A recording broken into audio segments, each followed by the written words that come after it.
Hello everyone, and welcome to the Marvel Cinematic Universe. I'm your host, V Morticia, and I've just got a brand new laptop for my birthday, so I've decided I'm going to restart my entire game from scratch. It's not just the new graphics card and more RAM that should make my videos look better, but also I've learned a lot of new tricks and cheats to improve my gameplay since I started this series, and I've found some more mods and custom content that I've wanted to use. So I'm hoping that restarting from the beginning will give the whole thing a fresh, new, remastered kind of feel. So like I said in a previous video, I usually start with a blank map that I made in Create a World, and then I'll fill it up with buildings that I keep saved in my game library so that they're available whenever I want them like this. So here we have the blank map, and then this is what it looks like with just the community lots added in. And next I'll start with the families, who I tend to save with their houses to make it a bit easier to add them into the world like this.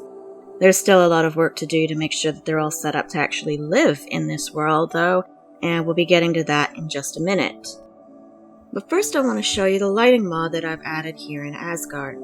It's made by Burnt Waffles and it's called Moonrise Kingdom. I picked the version with the larger sun and moon to make it look unique and alien, and it can get some beautiful auroras at night that I'm hoping to catch during gameplay later. I'm not sure how clear it is in this video, but it has a richer, stronger color because it's tinting the light sort of gold, which I feel fits Asgard's whole theme quite nicely. And here's a side-by-side comparison of my first video in this series next to the new settings and lighting that I've got now. So when I'm actually populating the world, I tend to start with the NPCs, the characters who will end up filling service roles and existing in the background. And when I place my first family here, the first thing I need to do is to let a few seconds of gameplay time tick over so that the NRAAS story progression mods kick in, and then go over to the city hall and put in a whole load of custom settings. I like to keep my world in stasis mode when I'm not actively playing so that the characters don't go off and do something stupid while I'm still setting them up. And because we don't want any boring old Midgardian vehicles on Asgard, I use the traffic mod, set the chance of ambient taxis to a really high negative number, and I also remove the food and ice cream trucks, the special career vehicles, and the choice to use taxis to get around.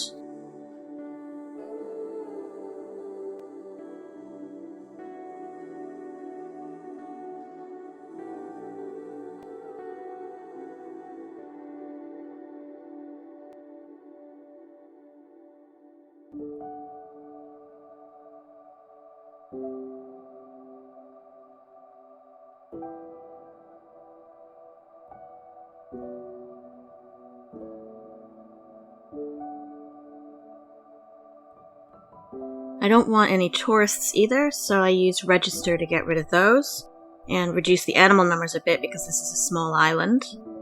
I like to let the game generate one raccoon, and I'll name it Rocket whenever I find it.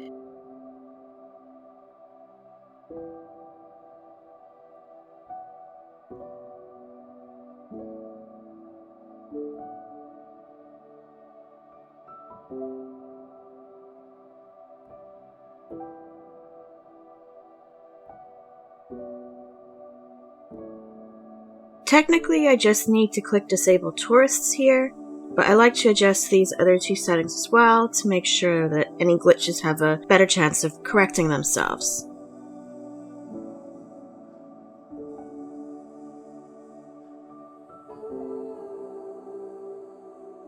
Now, I don't want my Sims aging while I'm off exploring other realms, so I set Ageless Foreign Sims to True for all the custom worlds I use, and I hide all the worlds that I don't plan to visit so they don't show up on my list of destinations whenever I try to travel.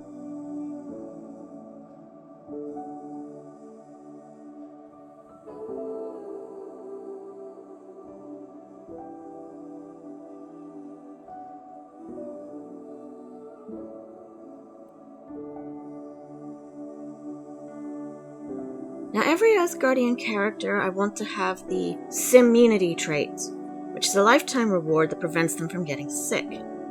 I can't remember if it was the comics or the movies, but I definitely read somewhere that Asgardians are immune to disease. So to do this, I use the Master Controller and add 7,500 lifetime reward points, then spend those points to get that trait.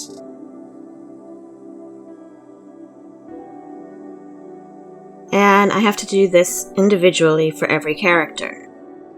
Next, because I've disabled the taxis, I need to make sure that every character has a preferred vehicle, so as to discourage the purchase of sloppy jalopies and other rubbish cars. I use the Vigilant Supercycle in a custom gold color here on Asgard. Unless there's a baby or toddler in the family, then they can have one of the Into the Future cars.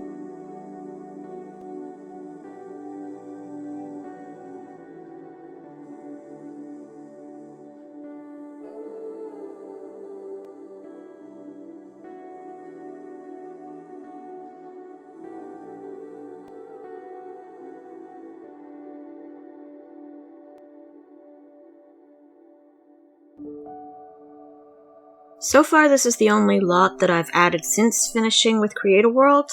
There's plenty of space for more small houses like this if needed, and they're pretty easy to add in.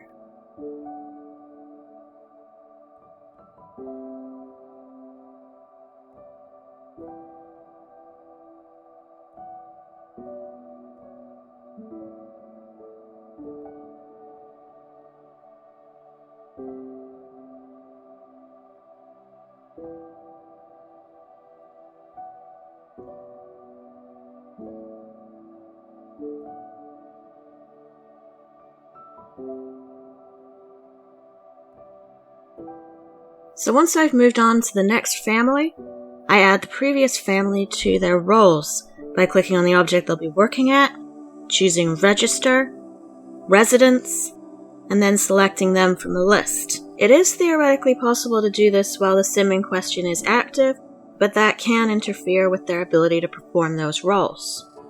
And if a venue is closed, like you see here, you can use the Master Controller to open the lot to let you see inside. You just have to remember to tell Master Controller to close it again when you're done.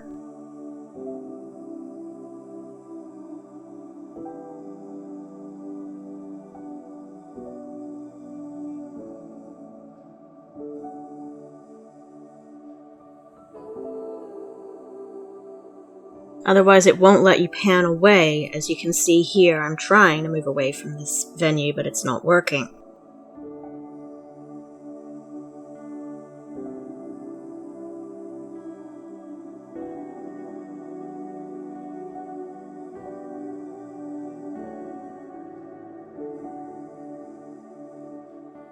And here's that thing with the randomly generated career outfits that I hate.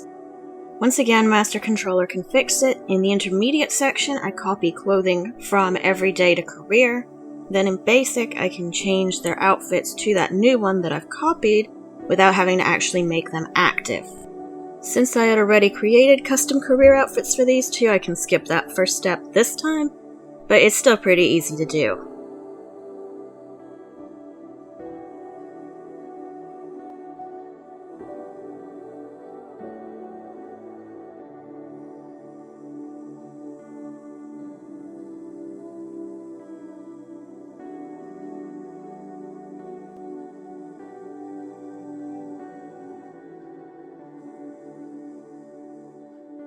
Now once I get to the second family, and every new family after it whenever I'm populating a world, I have to add relationships to those that I've already added.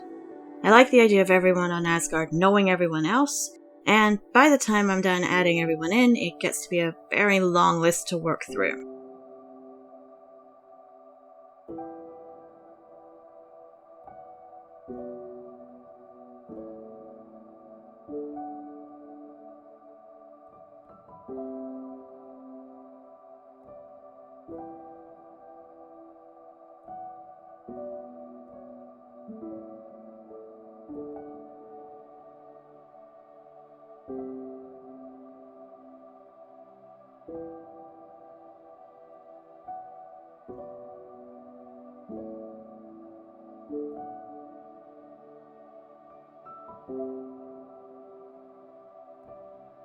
Now here's a few more settings that I consider important.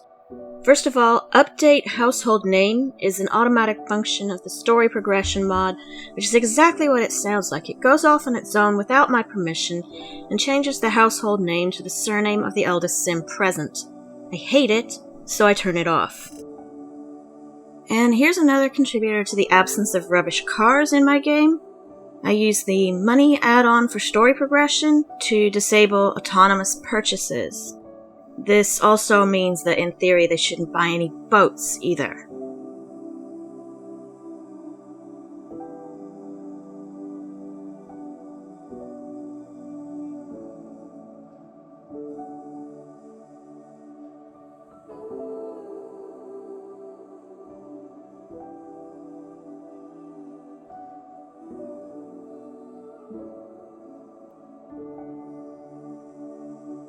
And this one is really good when I'm creating new sims or editing outfits in Create a Sim.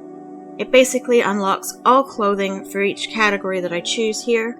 So for example, I can use Create a Sim to set it so that the warriors wear their armor when they're working out instead of some randomly generated Midgardian gym clothes.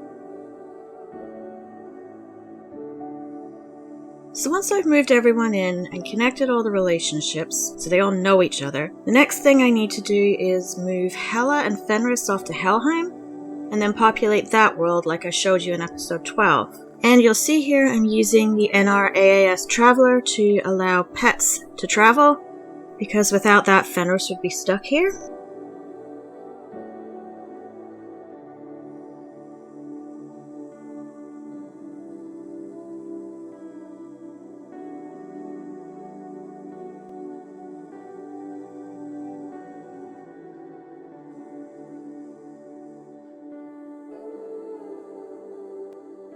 And from here, Hela just goes and buys the palace, and then I use the Traveler mod to go back to Asgard without bringing any sims with me. It's better when you're traveling like this to return to your starting world between each trip, otherwise it can cause glitches. So for example, here I want to visit all 3 of my worlds. Instead of going Asgard, Helheim, Jotunheim, Asgard, I would really need to go Asgard, Helheim, Asgard, Jotunheim, back to Asgard.